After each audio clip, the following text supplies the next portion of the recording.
Kitab Nabi Habakuk. Habakuk hidup dalam beberapa dekade terakhir kerajaan selatan Israel yang merupakan masa-masa penuh ketidakadilan dan penyembahan berhala. Ia melihat ancaman yang semakin meningkat dari kerajaan Babel dan ini bukan kabar baik bagi siapapun. Namun Habakuk tidak menyatakan kesalahan bangsa Israel seperti nabi-nabi lainnya. Ia juga tidak berbicara atas nama Allah kepada orang-orang itu. Sebaliknya semua perkataannya ditujukan kepada Allah secara pribadi.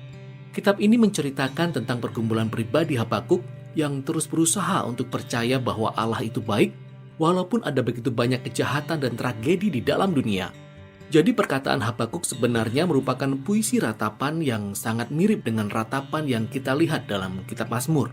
Sang penyair menyampaikan keluhannya agar Allah memperhatikan penderitaan atau ketidakadilan dalam dunia, lalu menuntut agar Allah melakukan sesuatu. Dan dengan mengenali bentuk dari ratapan ini, kita bisa menemukan kunci untuk memahami susunan dan pesan dari kitab yang singkat ini. Pasal 1 dan pasal 2 disusun sebagai argumen bolak-balik antara Habakuk dengan Allah. Sang nabi menyampaikan dua keluhannya, yang kemudian ditanggapi Allah dengan dua jawaban. Keluhan pertamanya adalah kehidupan di Israel menjadi sangat mengerikan. Hukum Taurat diabaikan sehingga mengakibatkan kekerasan dan ketidakadilan yang dibiarkan terjadi oleh para pemimpin Israel yang jahat. Habakuk berseru meminta agar Allah melakukan sesuatu, tetapi sepertinya tidak ada perubahan. Namun tiba-tiba Allah menjawab. Allah berkata, ia sangat sadar akan kejahatan umatnya, Israel. Dan ia telah memanggil tentara Babel untuk menegakkan keadilannya atas Israel. Sama seperti pesan Nabi Mika dan Yesaya. Allah berkata, ia akan memakai kerajaan yang menakutkan ini untuk menghabisi Israel karena ketidakadilan dan kejahatan mereka. Tetapi Habakuk bermasalah dengan jawaban Allah ini. Jadi ia menyampaikan keluhannya yang kedua. Ia berkata, bangsa Babel itu bahkan lebih parah daripada bangsa Israel.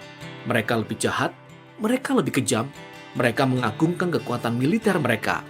Katanya, mereka memperlakukan manusia seperti binatang, mengumpulkannya seperti ikan dalam jaring. Mereka menghabisi suku-suku bangsa guna membangun kerajaan mereka sendiri.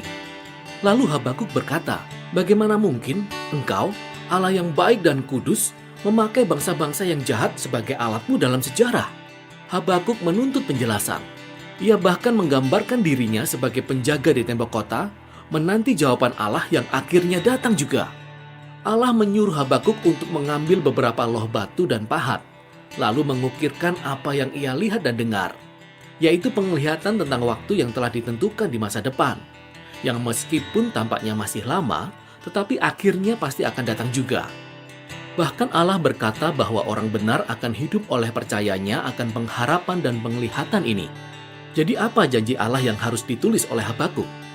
Allah akan menjatuhkan kerajaan Babel. Allah berkata bahwa kekerasan dan penindasan terhadap bangsa-bangsa menciptakan siklus balas dendam yang tidak pernah berakhir. Dan melalui siklus ini, Allah akan membawa kebangkitan dan kejatuhan bagi bangsa-bangsa.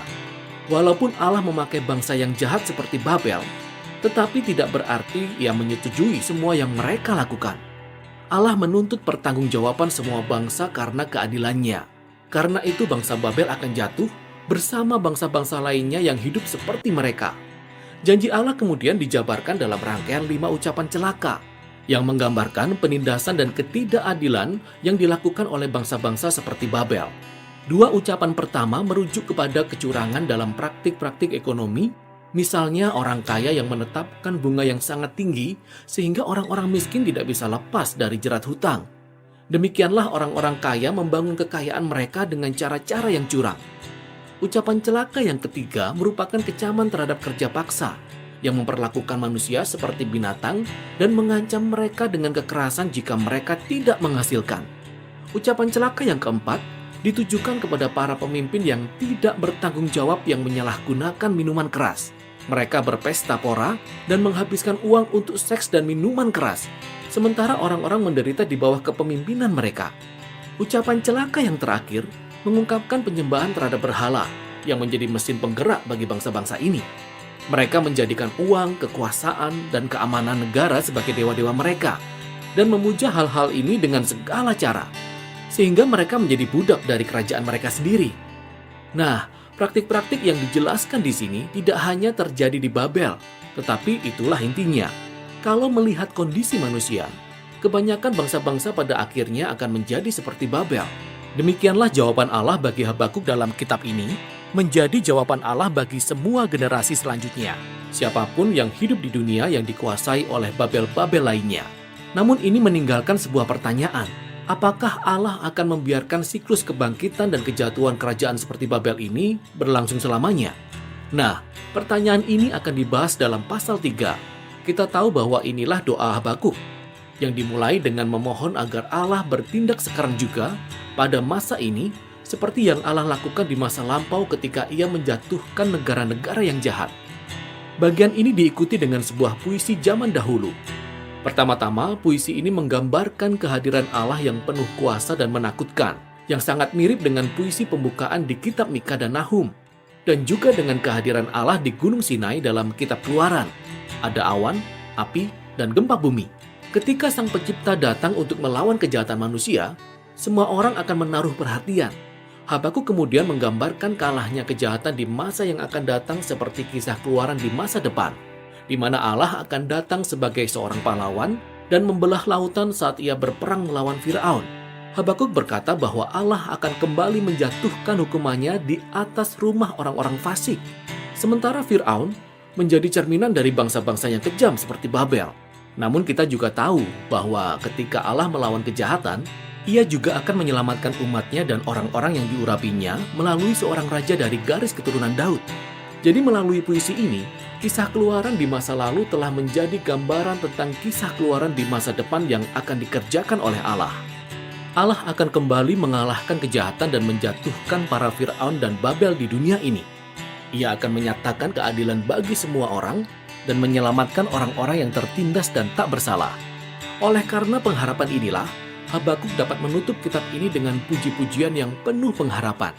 Sekalipun dunia runtuh karena kelaparan, kekeringan, peperangan, atau apapun juga, ia akan tetap percaya dan bersuka cita karena janji-janji Allah. Di penghujung kitab ini, Habakuk menjadi teladan yang luar biasa tentang bagaimana orang benar akan hidup oleh percayanya. Habakuk menyadari betapa dunia ini dan hidup kita bisa menjadi kelam dan kacau. Namun ia mengajak kita untuk menempuh perjalanan iman, percaya bahwa Allah sangat mengasihi dunia ini, dan suatu hari Ia akan mengalahkan kejahatan dalam dunia ini. Demikianlah inti dari kitab Habakuk.